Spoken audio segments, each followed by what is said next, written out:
What is the definition of success? So what are you striving to achieve and why?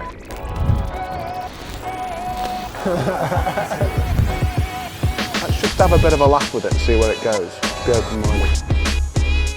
In my opinion, for what it's worth, 99.9% of people don't turn up to work to do a bad job. Yeah.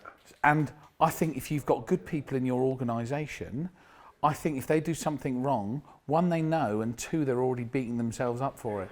So the worst thing you can do is make them feeling worse by having a go at them, because they're probably killing themselves anyway.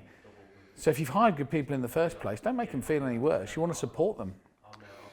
Yeah, and I guess you know what, if you do that bit that you talked about earlier on, as well as you do, then fortunately you don't have to be in a position where you're looking to blame people. Yeah. But, do you know, I mean, for me, and it's funny because it's either good things or bad things that I think you learn off. And for me, like loads of times I've come across people, initially it was when I was working for big companies, but bosses that are looking to blame somebody. Yeah. Something's gone wrong and they're looking to blame, and it just absolutely makes me laugh now. But actually, more often than not, I think it's to cover up their own shortcomings. And Yeah. The best manager I ever worked with was incredible for one reason, and it's one thing that I've tried to uphold in everything that I do, is if you did something successfully as a business, he would give you the credit. If you did something successful as an individual with your team, he'd give you the credit.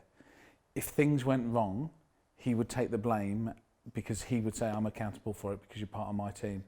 And that just completely empowered me as an individual to go and do the best that I possibly could. And I try and uphold that in everything I do. Yeah, I mean, and again, I think lots of people can learn from that. Again, I don't think, you know, more people don't do that than do it. Yeah. Do you know, there was almost a moment that I realised about this blame stuff, because you know what, I will have blamed people and used that word in the past. Yeah. And it was the day that I became managing director at Cottage Delight, because suddenly I was in a position, and I remember thinking, hold on a second, do you know what? If something's going wrong, it's the first time that I realised there's nobody to blame here. You know? Yeah. Because actually, I guess the reason I'm paid what I'm paid is for the responsibility of the P&L of the business and the people in the business.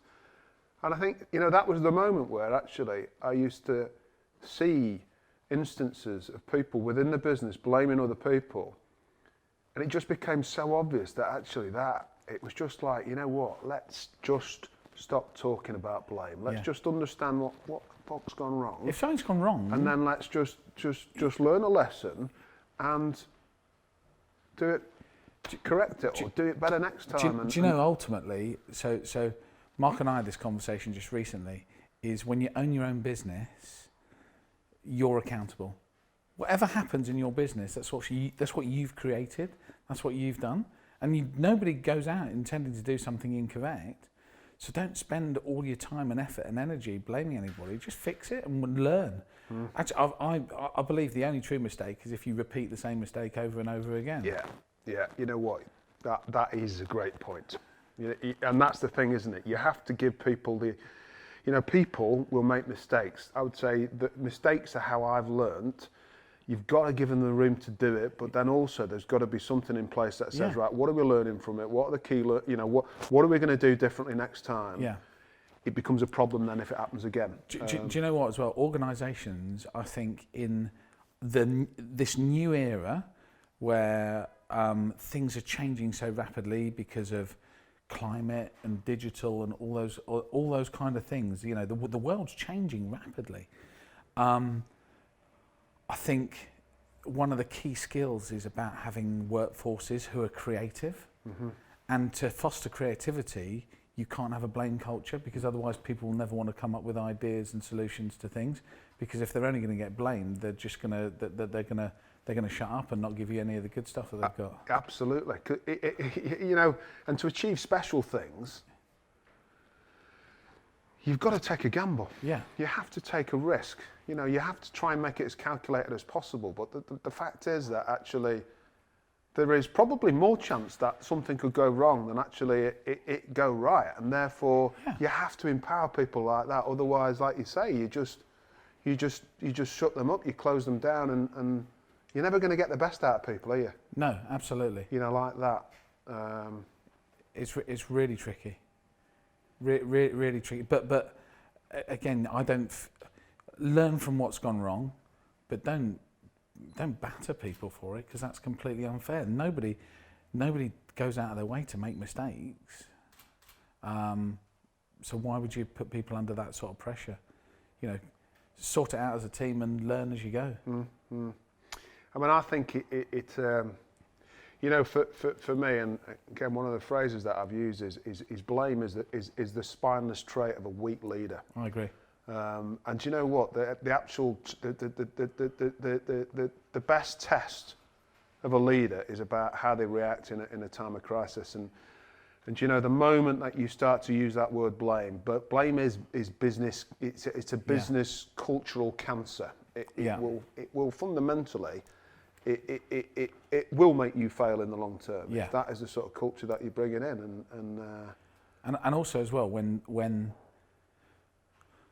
the shit really hits the fan, like in COVID, if you've blamed everyone, you won't get any solutions, and that's the one time you need solutions and people stepping up and thinking of different ways to do things. And you know, blaming that situation is that'll kill your business in an awkward situation in the first place. And I've worked with businesses where the first thing that they look to do is decide who they're going to blame when this thing goes wrong. That's the kind of the outlet they have. Yeah. Or it feels that way. Yeah, not good. Do you know that COVID thing you mentioned there? Because again, I've heard loads of blame associated with it. And do you know, the reality is that we've been faced with this like scenario which in our lifetime we've never experienced before. Yeah. And it's like, you know what? Do you know what? We're going to fuck a few things up. Yeah. But it's about actually what we do to try and fix it. And I just think that loads of people, there are so many people with hindsight that are there shouting and asking for somebody to be held to account, when the reality is, nobody's been faced, nobody knew this was going to happen, and it's about how you react, isn't it? And as and when you screw something up, it's then what you do with it, and then hopefully after all this, like how we stop the next one. But there's it's really interesting, because during that first phase of COVID, everybody was paralysed, understandably, because nobody had ever faced anything like that. But there has to be a point where you just say to yourself, we've got to find a way. Whatever this, you can deal. There's no point in moaning about and blaming things because it's a crappy situation. All you can do is say to yourself, how do I deal with this? What can I do? What are the things? And do you know what? We were very lucky that we're in an industry where we had options, because a lot of people are in industries where actually they were completely shanghaied. But even then you saw innovation. Yeah. And there's so many businesses that, you know, had to look towards a different route to market. And find different ways of doing things, and so I think out of crisis, I think a lot of good things come. It's still horrible when you're in it, that's for sure. And you know what, Eric? You know that thing there, and the thing that one of the things that I encourage pretty much everybody that actually I was listening to in terms of the challenges is, your challenge is the same as your competitors. Yeah. You know what? If you're in an industry that is actually relatively unaffected, well, so are your competitors. So it's a level playing field, you know, and it's about context really. And the reality, you know, one of my clients is a brewery, okay, so massively impacted. But again, it's just saying, just remember, all other brewers are faced with the same challenge, and it is about actually what can you do in that scenario? Because if you do it better than others, then you'll have a future. Because you know what, in the future there's going to be breweries. Yeah. You know, so now's the opportunity in that time of crisis to actually think rationally. Don't blame people, and think about ways that you can actually do stuff in reaction to what you're faced with. There was one part of the team during COVID one of our teams was completely wiped out, we didn't lose them, but had no work to do because they were videographers. Mm-hmm. So the job is going out, filming people, editing that stuff. That stopped. The moment that COVID arrived, that stopped. Yeah. But actually, as a collective, they didn't say, okay, we'll just go and sit at home and do nothing. They learned how to do something. They learned how to virtual conference. Okay. And within 2 months, we were chatting to an events company who'd had their business completely flattened. Yeah. And they started running virtual conferences. And we'd never done it before. And we were dead up front with them. And we said, look, it's not something we've done before, but we've got a really sparky bunch of people who are willing to have a go. So we worked together to make it happen. And actually, all of a sudden, we found a new revenue stream as a business. Yeah. And that came out of a really difficult situation. Is they went online, they learned a load of stuff, they worked out things that happened, they went through a load of different software and kit to find out what the best portal was. Now, interestingly, we chose Hopin as our kind of option of software to use for virtual conferencing. Well, I'm really glad that they did choose Hopin, and Hopin's just been valued at, it's just been valued at something like £5 billion. And presumably that then is you're now doing something that you didn't do before. Yeah. And that's you an can additional, continue to do and that. we can continue to do that. Yeah, awesome. Because I think you'll get a lot of crossover going forward. So even when we're back in, when things return to a relative normality, you'll be able to run conferences, but live stream those conferences at the same time as well. Do you know, actually, you know what? And this should be a plug for these conferences, because it was you who told me about a particular business, big business, who used your virtual conference facilities. And all I had in my head, and it is what you said, was, so every year prior to COVID, the entire workforce went down to London to hire out a hotel to have a conference, which cost £1 million. Yeah. Do you know what? Maybe there's an opportunity now to do that once every 2 years. Yeah. And to mix it up with a virtual conference. Yeah. Which might be a tenth of the price or a fifth of the price or whatever it may be. It also frees up money to do other things as well. Yeah, and just what an awesome, because I remember when you said that, I just thought, what an awesome opportunity, what an awesome, just what an awesome thing to have done. I think there's and potentially to continue doing after it returns back to normal. And I think what we've learned with virtual conferencing is everybody gets hung up on everything online being like a Zoom or a Teams meeting. And actually, that's just not how it should be. A conference should feel like a well-produced, well-edited, it should be a full visual experience. It should be like you're watching something on TV. It should be really high quality.